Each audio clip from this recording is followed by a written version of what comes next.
All right, welcome back to the LLP training, and right now we're going to cover the PQ2 screen. We just covered the Prequal 1 screen, and what you have to do to go to the Prequal 2 screen is, again, you're in the Fields tab. You can right-click and go to Prequal 2.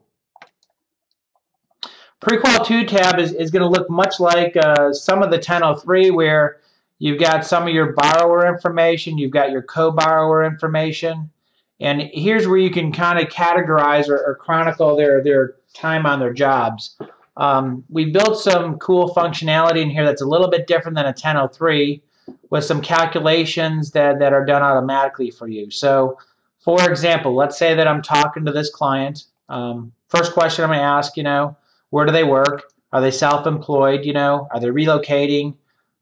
What's their specific situation? Let's just consider this a typical one, and we'll say no, they're not self-employed. Let's say they work at state of Georgia, and let's say their current position is a tech analyst. What industry? This is kind of cool, and that think about the filters that you're going to run in the future. What kind of field or endeavor are they in, such that, let's say you get a cool piece that, well, they're in technology, so let's come down here. And, wow, I don't have technology. So we're going to add technology.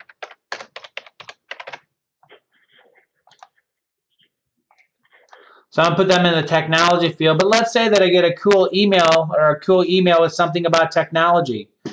Well, I showed you yesterday or the day before how to do a filter. How cool would this be to run a filter of everyone in your database that's in the technology field and send them that email as a short little blurb that's specific to what they do? Again, it's only going to be as good as the information you put in here, and so I really encourage you to put as much of this stuff in here in your casual conversations you're having. Now, the next field, and although this is not like the 1003, I've always gotten frustrated over the years because many loan officers don't know how to compute 2 years, okay? So instead of asking the client how long they've been on their job and the client just gives you a generic 2 years, what you do here is, I'm going to ask this person, hey, when did you start your job at the state of Georgia? Let's say they say March 1st of 2010.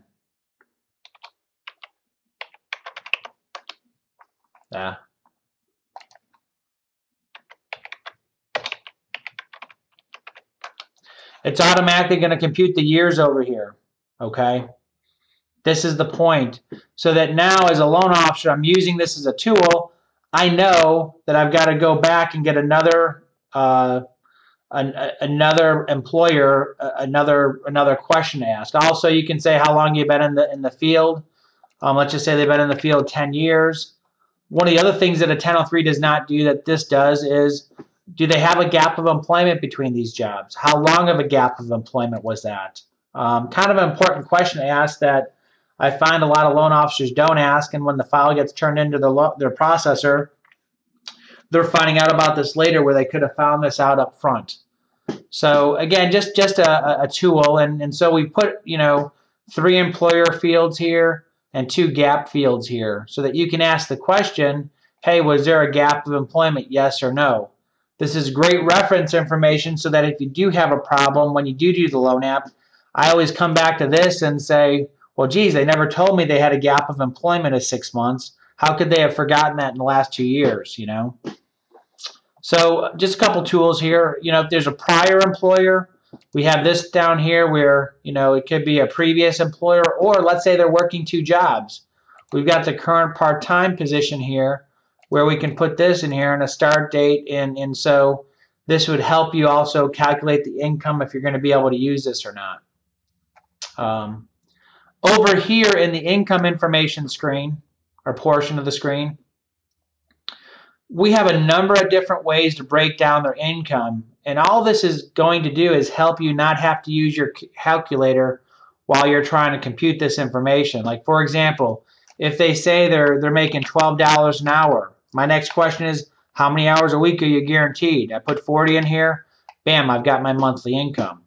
If they've been on the job for 2 years, I might come down here and say, okay, what was your W-2 income in 2010? Let's say it was 28,000.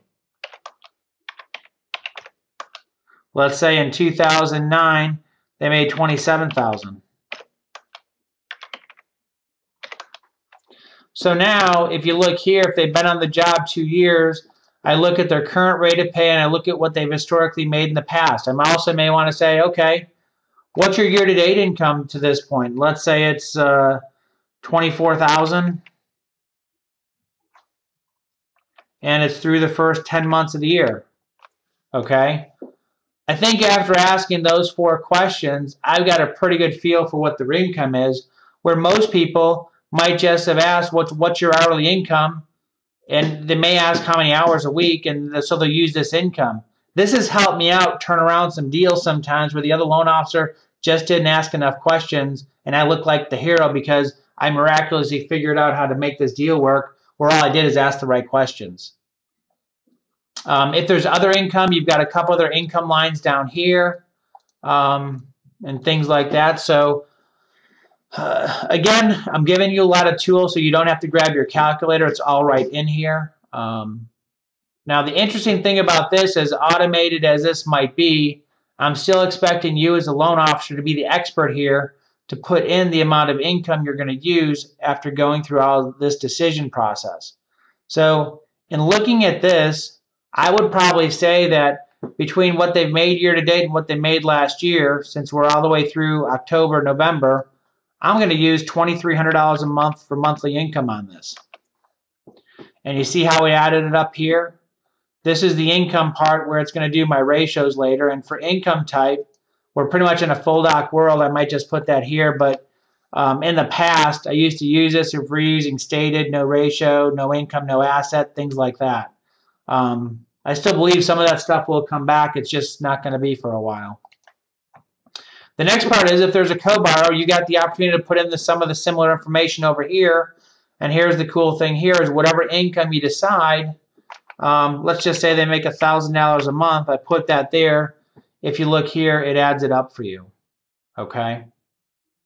And then the thing about notes about income, you got a little space here where if you want to make any special notes or things that you just want to remember for later, it gives you a spot to do that here. Okay. Any questions on this part of the screen on the Pre-Qual 2 tab? Okay. All right, great. We'll go ahead and stop this, and we'll pick up with the PQ3 screen.